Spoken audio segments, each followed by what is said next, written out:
Action. So cute. Oh. So in all the years of working with Eric Roberts, what's like one of the most valuable things you learned? We're always learning. And I feel like there are learners in life, and then there's people who feel like they already know everything.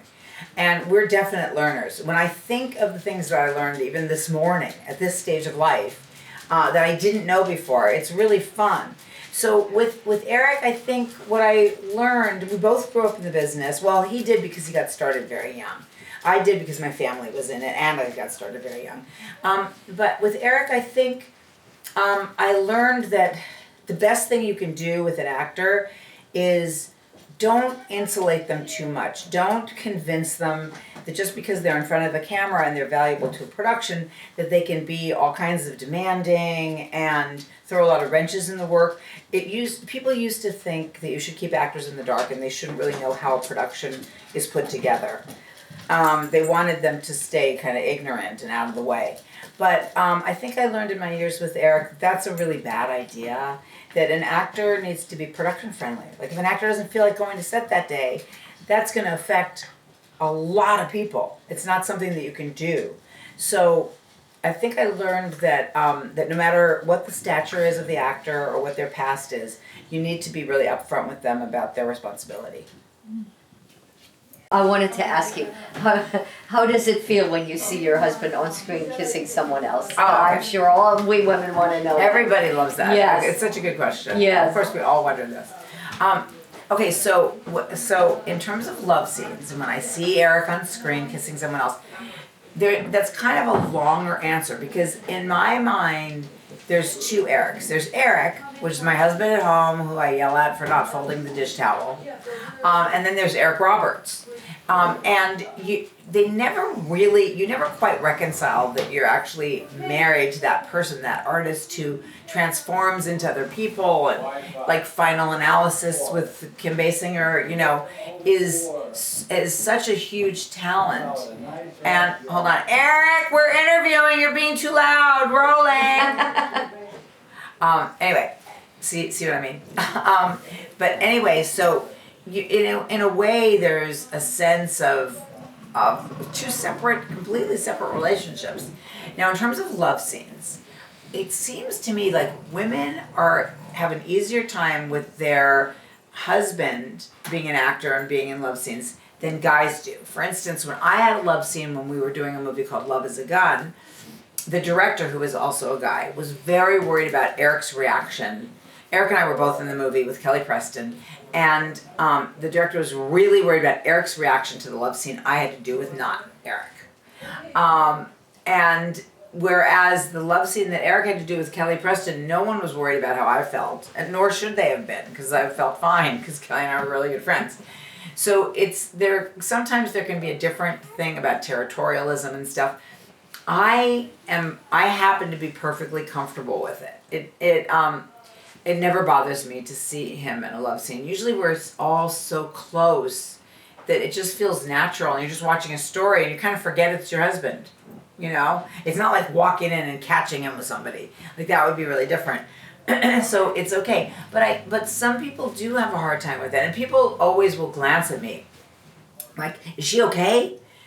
When that kind of scene is being shot. And the only time I've ever been kicked off set when Eric's doing a love scene is when he had a love scene to do with Gregory Harrison in It's My Party. And Greg said, Eliza, I love you, but I'm already really having to force myself to get comfortable with this scene. And I really need you to not be there. I want the set closed. He didn't want anybody there. And then the director set up a monitor in a different part of the soundstage, and everyone was watching that scene, including me on the monitor. It was a beautiful scene. It was very emotional, but yeah, usually it's perfectly okay. It's not a thing, and I can't speak for everybody, but that just happens to be me. Okay, good. All right, just cut it. Oh, that's so fun. That's the gay where he plays it. Oh, so, Eliza, tell me something. Which is your favorite? Which is the part that you love that he's played over the years? Oh. And also, I'd like to know about you. What is your? Yeah, I'd Okay. like to hear some. So I definitely have favorites in Eric's work. And I love when people ask me that because they're a little bit off the beaten trail. Like people usually come to us and they loved him in Pope of Greenwich Village, and they loved him in Best of the Best. I've never fully seen either of those. I did like him in the scenes where he was a warm dad in Best of the Best, but I'm not into karate, and I would never be able to really watch that movie. I loved Eric in Final Analysis. He played like the consummate bad boy, elegant bad boy. I love Kim. I love Richard Gere. I love that whole cast. I love that story. And I love that movie. I loved Eric in that movie. I think he did many nuanced, subtle things that were brilliant. So I loved him in that movie. I loved him in It's My Party. I could watch that movie over and over and over. I think he was amazing, and he learned some sign language for it and everything. And again, he found some incredible things in the cast. Lee Grant. I mean, it was just amazing. I loved Eric in Suits, which isn't a movie, but it's a TV series where he plays a very sophisticated, incredibly brilliant person. People have come to me before and said, can you show us some footage? Because we've seen Eric be funny and very unintelligent, or very intelligent and very scary. But we've never seen him be funny, humorous, and intelligent. And those kind of roles he's really only recently started playing. I loved him in Lost Girl. I loved him in Star 80. Star 80, even though it's not necessarily my kind of movie, I think he channeled that character and found it somewhere in him, and he's nothing like that guy. That guy wanted to be known and wanted to be famous, wanted to be in the in crowd. Eric won't even go to a party. He won't even go out to dinner. He's so not interested in the in crowd. So I'd say that those are my favorites. Sometimes he surprises me in a small movie that maybe didn't quite find itself, and then he's just really wonderful in it, so that's always fun. And then as for me, well, of course, the one that I'm known for the most is Animal House, in which I would have been playing the other girl, the girl who was with Tim Matheson, but I was pregnant at the time. So John Landis gave me the role where I could keep my shirt on. So Animal House. But I just recently did something called Little Bro, which is a true story of actually child abuse in the foster care system. And I play a really bad person, but it was an incredible project to work on. I really loved working on it. I was in Stars Born with Barbara Streisand and Chris Christopherson. And that was really fun. And I love working. So, it's all been fun. But the roles lately have been exceptional for some reason. I have no idea why. Maybe everybody else in my age category wants to take a nap. I don't know what's going on. But it's been a good couple of years. Have you worked with him on any films? Yes. Eric and I have worked together. We were trying to count the other day how many times we've killed each other. We've worked together. We worked on Doctor Who, Love is a Gun, Nature of the Beast. We've really worked together probably 10 times. We've worked together a lot. We've very seldom played a couple, except on reality shows. Usually we play adversaries, actually. Fabulous. Yeah. Wait, I've got a couple more things. Let's see here. So you get approached as an actress along, and you're also his manager and doing So all these. crazy, isn't it? Oh, a business manager and everything. Yes. Yeah. Well, I'm his manager. We have business managers. Boy, would I be bad at that job. Yeah. Ooh. Okay. So, all right. So it's a little different. Eric gets offers usually, but he does sometimes have to audition. We've all gone back to auditioning. I get offers sometimes too. I'm in a film now called Hippo, which I'm really, really proud of. That was an offer, but usually I audition. Lately, I've been getting most of the stuff that I audition for, and Eric, like for Righteous Gemstones, in which he was great, he got that after a long audition of many scenes. Sometimes it's really funny. Eric auditioned for a role in Andronicus, a film called Andronicus. I read with him off camera. When the director hired Eric, he asked our agent, because Eric and I have the same agent, who was the person reading with him? Because I want to cast her too. And Peter, our agent, said, that was probably his wife, Eliza. And that started a long relationship I have with that director where I've done several films with him now. So that was, very unusual casting. We're definitely in different positions. But yeah, I'm not sure exactly why your careers kind of go like that, but we're kind of on an upswing, both of us right now. He's pretty much always on an upswing, but I'm on one right now. And then you're prepared for when things quiet down again, and then they start to pick up again, and that's just kind of the way that it is. In terms of all the hat wearing, when I was pregnant with my first child, with Keaton, during Animal House and right afterwards, I started casting. I was on a show, the casting director got ill, they hired me to cast the show. I was just a kid, I was very young. And in those days, everyone said, we know you as an actress, we don't want you to be a casting director. There was a lot of discrimination in the business about wearing both of those hats. Even actors were not allowed to direct a while ago, way back. Now it's really much better. Nobody blinks an eye when you're doing it all. So I really do switch gears a lot from producing, coaching, acting coaching, managing Eric, and being an actress myself. And then, of course, the most important thing, being a mom and being a grandmother. Those are the most important things. Oh, you're a mom to how many children and to how many grandchildren? Okay, so I have a son and a daughter and a bonus daughter. Eric has a daughter and a bonus son and a bonus daughter.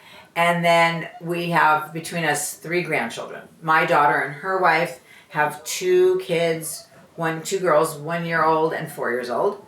And then Emma, Eric's daughter, has a 3-year-old boy.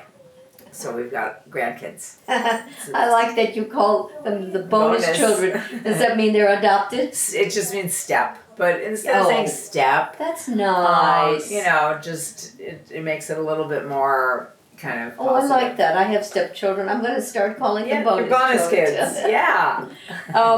Okay, so for us actors listening to you, give us some insider tips that we should know. Okay, so for actors, the tips have changed. They're kind of different forms of the same thing. You have to do a lot of it yourself, because you can make a full-time career of complaining about your agent not getting you out enough, not pushing for you, not pitching.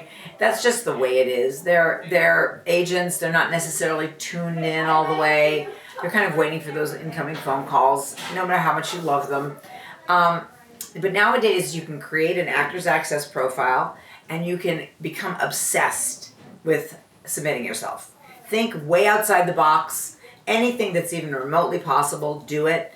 Have fun with your self-tapes. Make little movies with your self-tapes. Get creative, really get into it. You don't have to worry about being nervous, because you can do as many takes as you want. If you have a film idea, even if you have like a page and a half of script, find another actor friend, make a little movie, get it out there and promote it on YouTube, on Facebook, wherever, on TikTok. There's so much you can do for yourself now. You don't have to wait around for affirmation. You can create it all. There's Patreon campaigns. There's TikTok. We've known about Matt Rife for over a decade, and always knew he was a star, always knew he was going to make it. And we've cast him in many things. We've acted with him in things. I put him in a music video with my son, Keaton Simons, and Brett Young. And now Matt's really becoming a bona fide star, and that's all stuff he did on his own.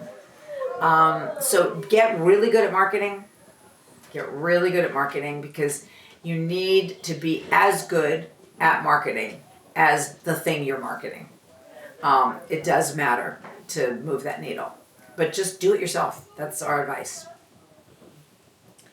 Terrific. That's very good. We actors will be. Yes. Yeah. I'm very excited to hear. Yeah. Let's see. You just seem to be so happy with your life, and Eric seems to be so happy with you. He can't praise you enough. Yeah. Whether you're around or whether you're not, which is lovely. Yeah. anything else that you might want to share with us? Sure. Well, I get this feedback about that we seem to be enjoying what we're doing, and our relationship is long, and that it seems very solid. And I know Eric always says very sweet things. One thing that we encounter, we have a lot of friends who have a lot of success, and yet struggle emotionally. They're sad a lot of the time. And, at first your reaction to that is, you're not entitled to be down ever. You have it all. But I think that it's really important for people to come together over just the things we go through in life. We all worry about our kids. We worry about security. We worry about anybody who has anything to worry about. And, it's a very emotional time that we have here on Earth. And it really is important to be there for each other and to realize that there are no real external fixes. You just have to sort of embrace it all and realize that it doesn't always feel great. So even though it can appear really perfect and synchronistic, we are grateful every time things work out nicely. Every day that goes by where the kids are okay and everybody has a few laughs. Anytime you can do anything to alleviate suffering in the world, nothing feels better than that. So some of this just has to do with being a human. It has nothing to do with being an actor. And you sort of have to keep that in mind, but you can use your voice for good. That's one really good thing about being known. Is that you can use your voice for good, and I think it's everybody's responsibility to do that. Oh, wonderful. So great to have you. You've just made a major dent in this day for me. Good. I'm thrilled to Oh, that's meet you. great. Yeah. Oh, good. You too, Yeah. right from the first minute. Is your last name Roberts also? Yeah. Yes. Yeah. Okay. Yes. Yeah, that was important to him. And that's, yes. it's fun to do that, to change your name when you get married and stuff. It's officially